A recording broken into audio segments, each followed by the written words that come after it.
আমার চ্যানেলে তোমাদের সকলকে স্বাগত। আজ আমরা ক্লাস 5-এর রায়ান মার্টিন প্রশ্নবিচিত্রা থেকে পরিবেশের তৃতীয় পর্যায়ক্রমিক মূল্যায়নের 17 নম্বর স্কুল সলভ করব।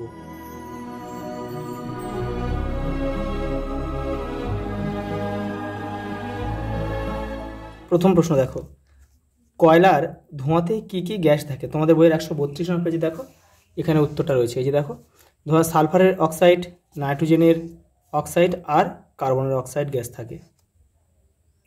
পরেরটা দেখো, টারবাইনের কাজ কি? জলবিদ্যুৎ উৎপন্ন করা। একটি জলবিদ্যুৎ কেন্দ্রের নাম লেখো। ঝালং।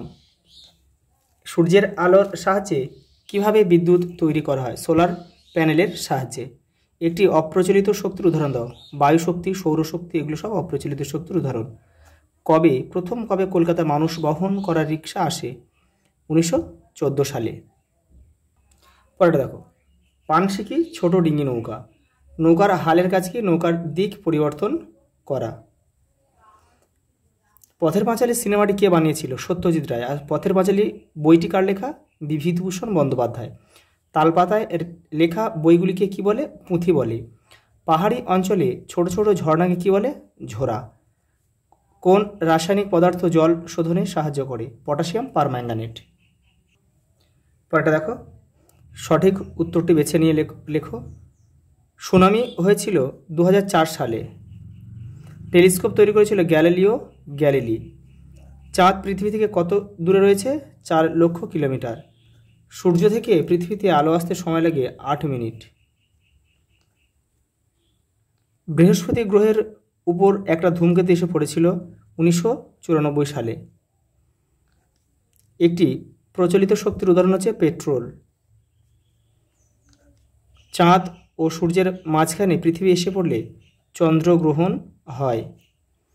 মশলার প্যাকেটে কোন ছবিটা দেখা যায়? আগ মার্ক।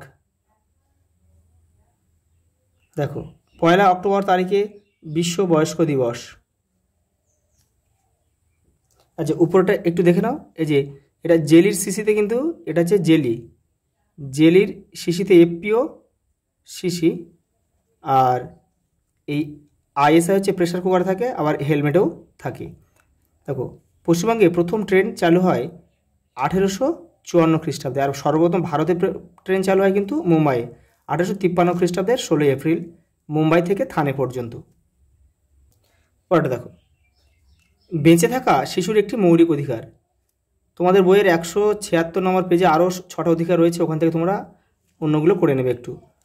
দেখো, কোন নদীকে কেন্দ্র করে ডিভিসি তৈরি হয়েছিল? দামোদর ভ্যালি কর্পোরেশন, দামোদর নদকে কেন্দ্র করে। দেখো, বন্যা নিয়ন্ত্রণ কিন্তু এর মূল উদ্দেশ্য ছিল। কোন রশ্মি চোখের পক্ষে ক্ষতিকর? অতি বেগুনি রশ্মি বা আলট্রাভায়োলেট রে। 2009 সালে খুব বড় ঝড় হয়েছিল, নাম হচ্ছে আয়লা। তাই সুন্দরবনের ম্যানগ্রোভ অরণ্যে কিন্তু এই আয়লাতে প্রচুর ক্ষতিগ্রস্ত হয়েছিল। মাজার শব্দের অর্থ কি? পীর সাহেবের কবরস্থান। পথের পাঁচালী বিভূতিভূষণ বন্দ্যোপাধ্যায়ের লেখা, এটা কিন্তু উপন্যাস। আর পথের পাঁচালী সিনেমাটা করেছিল কিন্তু সত্যজিৎ রায়। পরেরটা দেখো, কয়লা হলো পশ্চিমবঙ্গের প্রধান খনিজ সম্পদ। বৃহস্পতির উপরে যে ধূমকেতু পড়েছিল তার নাম করেছিলেন সুমেকার এবং লেভি দুজনে, সেই জন্য ধূমকেতুর নাম হয়েছে সুমেকার লেভি।